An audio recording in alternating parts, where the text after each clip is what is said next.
আসসালামু আলাইকুম বন্ধুরা, কেমন আছেন আপনারা? আশা করি সবাই ভালো আছেন। আজকে আমি অনেক দিন পরে আসলাম আপনাদের মাঝে। আমি কিছু নতুন ভিডিও নিয়ে আসছি। আশা করি এখন থেকে এই ভিডিওগুলো পাবেন আপনারা রেগুলার।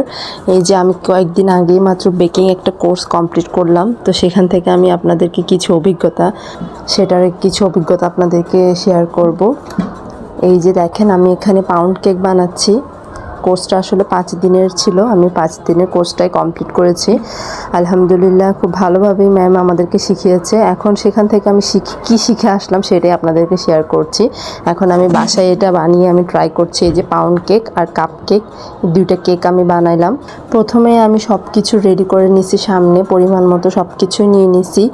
ডিম, দুধ, তারপরে কোকো পাউডার সব কিছুই নিছি আমি পরিমাণ মতো। তারপর সেগুলো ঠিকমতো বিট করে আস্তে আস্তে সব কিছু প্রসেস শেষ করার পরে আমি চুলায় কেকটা তৈরি করছি। এই যে দেখেন কত সুন্দর আমার কেকটা তৈরি হয়ে গেছে আলহামদুলিল্লাহ। এই যে আমার চকলেট পাউন্ড কেক, খুবই মজাদার। এই যে আমার হাজব্যান্ড কাট করছে, সেটা খুব সুন্দর হয়েছে এবং খুবই মজা হয়েছে। এই যে দেখেন কতটা সফট হয়েছে, সেগুলো আমার বাচ্চারা খেয়েও খুব ইয়ামি বলছে। আপনারাও চাইলে বাসায় বানাতে পারবেন এরকম কেক। বাচ্চাদেরকে আসলে বাইরের জিনিস না দিয়ে ঘরে বানানো জিনিসটা দিলে কিন্তু খুবই ভালো হয়। তো সেটার জন্য আসলে আমি শিখছি, এই কোর্সটা কমপ্লিট করলাম। আর পাশাপাশি ইচ্ছা আছে বিজনেস করার।